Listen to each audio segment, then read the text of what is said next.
Здравейте, хора! Да, това е моето първо клипче и да, то е за кефлите, когато снимат влогове. И да, аз ще да извикам нашата кефа. Хайде!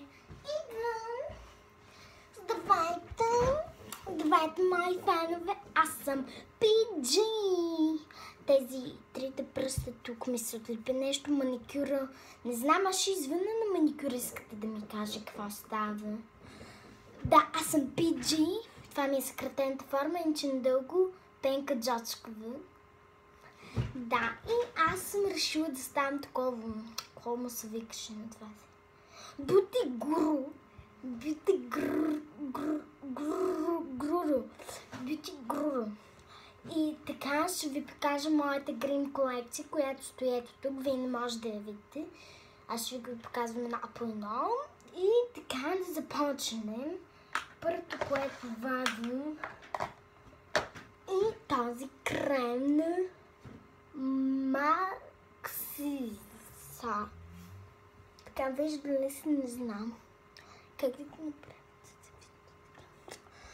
Ами мисля, че така се вижда вече. То така ли или добре? Е така май ми.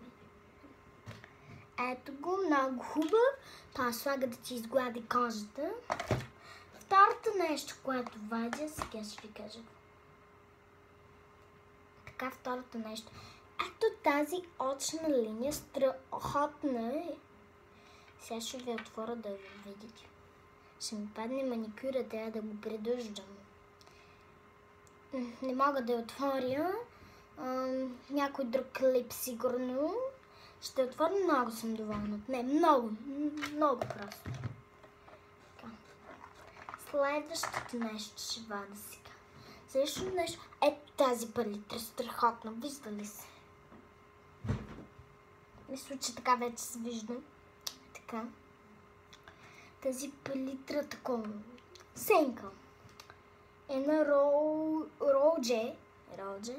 Вижда ли се надписа? Не знам как да ви го върна вие да видите. На Роудже. Кантаре. Кантаре. Да. Много хубаво, много съм доволна, макар че не съм я ползвала никога. Тя ме е отнес. Но съм много доволна от нея. Не съм я ползвала никога, но... Следващото нещо, което вадя, са тук отварям чекмеджетата на парфюмите. И първия, който ето този, той като лак, така направен.